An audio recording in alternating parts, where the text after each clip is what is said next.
Magandang araw! Kahit bad mood tayo at wala tayo sa mood, kailangan maganda pa rin tayo! Woo! Nyosme!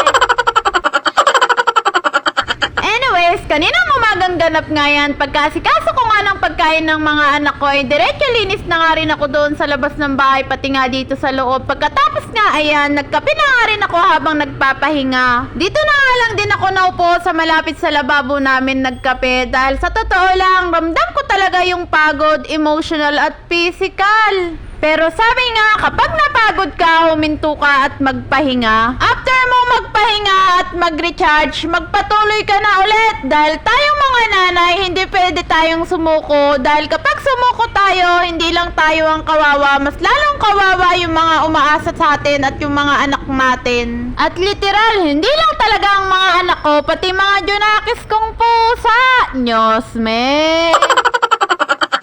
Kaya tayong mga nanay, kailangan talaga natin maging malakas, emotional man yan o physical. Alam naman natin lahat ng nanay, may kanya-kanya tayong pinagdadaanan. Kaya lagi tayong maging malakas. Pero syempre, may mga time talaga na sobrang napapagod tayo at sobrang nadidepress. Pero kailangan talaga nating maging malakas at lumaban sa buhay. Malay natin, balang araw, makamit din natin yung mga minimithi natin sa buhay at maranasan din natin yung mga gusto nating maranasan na hindi natin nararanasan sa buhay. Kaya magpatuloy lang tayo at huwag tayong mawawalan ng pag-asa dahil kapag huminto tayo, tayo nga lang din ang kawawa. Dahil ang number one lang talaga nating maaasahan ay yung mga sarili natin. Kaya dapat laban lang ng laban, walang susuko. Nyosme!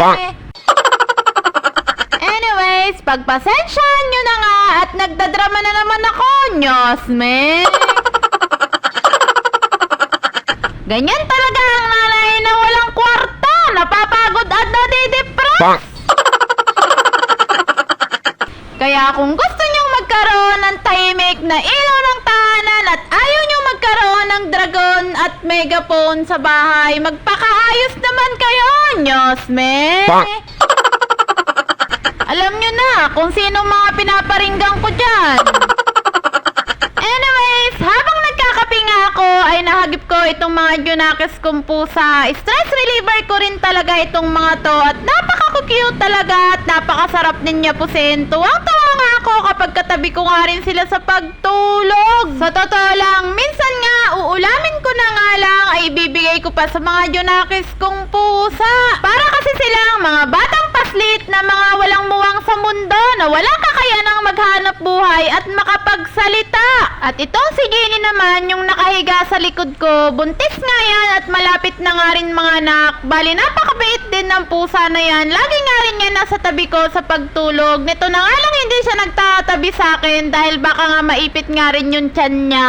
Para talaga silang mga batang paslit na kung hindi mo sila aalagaan ay nakakaawa talaga sila. Anyways, tignan nyo naman, pagod nga talaga ako nung mga time na yan at sobrang sakit